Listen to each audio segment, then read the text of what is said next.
यानी अभी राजस्थान के अंदर स्थिति बहुत फ्लूइड है और वसुंधरा राजे सिंधिया के बारे में कहना मुश्किल है।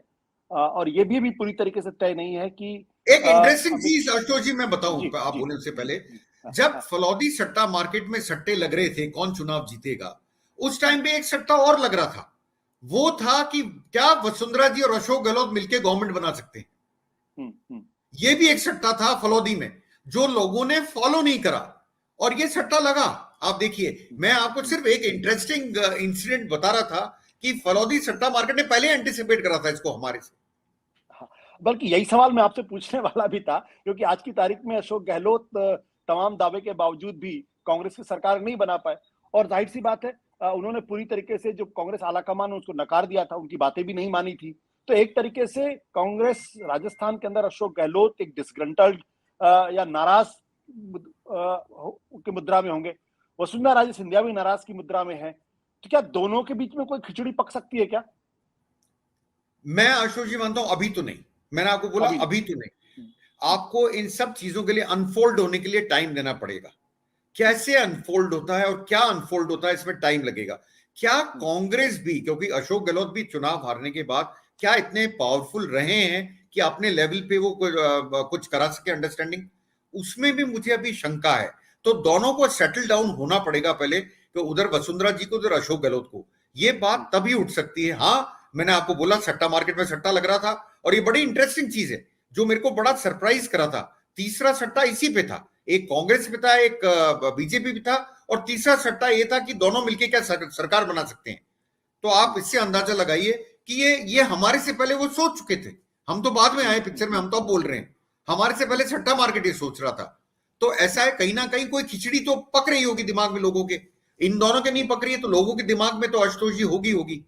और मैं एक चीज और मानता हूं, मैंने आपको पहले भी बोला, मैं रिपीटेटिव साउंड करूंगा, दर्शकों से माफी चाहूंगा, पर एक सेंटेंस है, Vasundhara is a like coconut, very hard to crack. Vasundhara कोई नॉर्मल लीडर नहीं है, ये जनता को समझना चाहिए। वसुंधरा वो है जिनकी यूएसपी एरोगेंस होता था। जब जब उन्होंने रूल करा, उनका unique selling proportion was arrogance.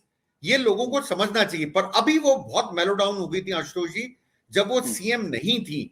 उन्होंने एक ही काम करा, वो लोगों से मिलती रही, पत्रकारों से बात करती रही, उनसे समझती रही। तो ऐसा लगा था कि अशोक गहलोत तो वसुंधरा बन गए और वसुंधरा अशोक गहलोत बन गई नेचर में। क्यों अशोक गहलोत लोगों से कम मिले और वसुंधरा ज्यादा मिली। तो मैं कई बार ये अब मजाक मजाक में बोलता था अब आशुतोष। आखिरी सवाल आपसे, क्या फार्मूला है? आपकी गट फीलिंग एक पत्रकार होने के नाते, लंबे समय तक वसुंधरा राजे सिंधिया को देखते हुए, राजस्थान की पॉलिटिक्स को फॉलो करते हुए, आने वाले एक दो दिन के अंदर क्या अनफोल्ड कर रहा है? मैं आशुतोष जी पहले आपको बोल दिया कि मोदी जी के साथ में एक सरप्राइज एलिमेंट जरूर चलता है। चाहे वो डिमोनेटाइजेशन हो, चाहे वो इवेंट बनाने की बात हो जीएसटी को रात को 12 बजे, चाहे वो मनोहर लाल खट्टर को हरियाणा का चीफ मिनिस्टर बनाने की बात हो। देखिए, होने को कुछ भी हो सकता है, पर मैं ये मानता हूं 2024 का चुनाव, अगर मैं नरेंद्र मोदी होता, मैं इस क्वेश्चन को ऐसे आंसर करूंगा, अगर मैं नरेंद्र मोदी होता तो मैं इस टाइम क्या करता। मेरे सर पे चुनाव है, शायद 2-2.5 महीने बाद आचार संहिता लग जाए, 3 महीने बाद लग जाए।